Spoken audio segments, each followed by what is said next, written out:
Indonesian President Joko Widodo says his government has spared no effort in the fight against forest fires in Riau province. This comes as local reports say at least 2 people have died because of the worsening haze in Sumatra.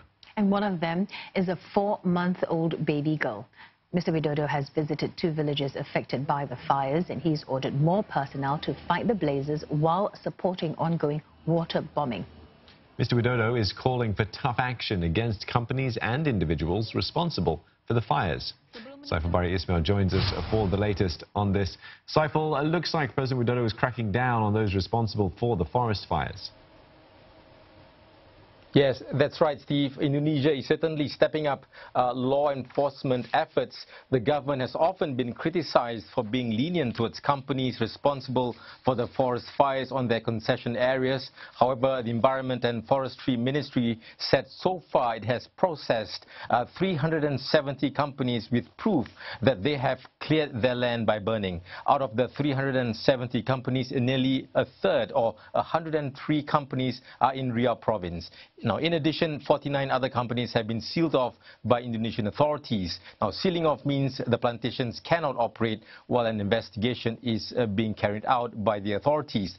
Mr. Widodo is in Riau province to see for himself the devastation brought by the forest fires. Mr. Widodo, who arrived in Pekanbaru on Monday evening, traveled to Merbau village in Pelalawan Regency and Rimbo Panjang village in Kampar Regency on a Super Puma helicopter. He assessed conditions on the ground without wearing a mask despite the haze that's blanketing the city. Mr. Widodo also witnessed the firefighting efforts in the 2 villages. Now, Mr. Widodo had blamed local authorities for the forest fires. He said they have been negligent again for failing to prevent a reoccurrence of the annual problem.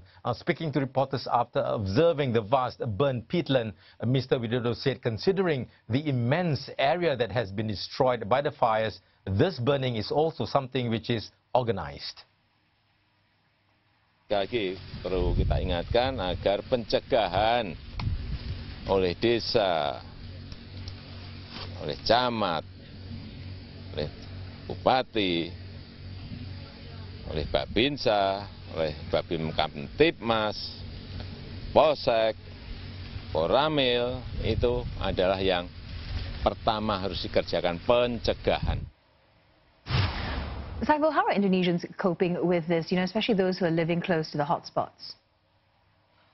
Well, Glenda, they are coping as best as they can. Thousands of residents living near the hotspot areas are suffering from respiratory illness caused by the haze.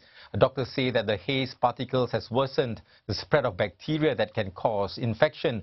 The Health Ministry has recorded nearly 200,000 patients in haze-hit areas suffering from acute respiratory infections. The hotspots are spread across 7 provinces in Indonesia. The worst hit ones are Central Kalimantan in Borneo Island and Jambi in Sumatra Island. Now, when the air quality was at a dangerous level, residents have been reported to have evacuated themselves from their homes and traveled to nearby cities where the air quality is better. Now, other residents have sought refuge at safe houses set up by the government. The Social Affairs Ministry has prepared safe houses or shelters, especially for children and the elderly whose cities or villages are engulfed by the haze. Now, these safe houses are equipped with air purifiers, oxygen tanks and folding beds. Now, the houses are tightly sealed to prevent smoke from coming in.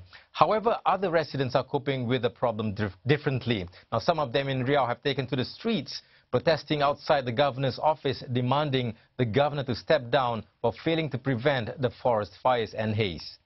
Many thanks there, Saiful Bari Ismail, speaking to us from Jakarta on the haze situation.